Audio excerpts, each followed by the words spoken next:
Lai ini ya 2024 paling baru 6A, ada body kit, mileage hanya 95 km. 6A kereta baru. Ini siap spare tayar tau, memang full habis, ada HUD semua. Ini ada dia rim memang lah, macam ni nampak.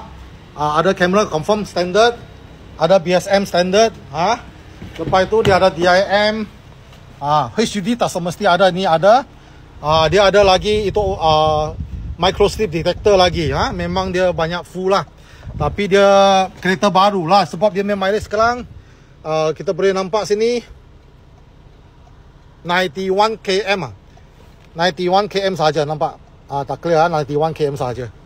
Okay, mari kita tengok bahagian tengah dia. Bahagian tengah dia okay, full leather lah, tak payah cakap lah. So dia ada moonroof lah, of course. Moonroof ada optional, tapi ini ada siap sekali dengan monitor lah. Ini. So dia ada Modalista body kit. Okay, Modalista body kit. Lepas tu kita buka. Kasih dia buka.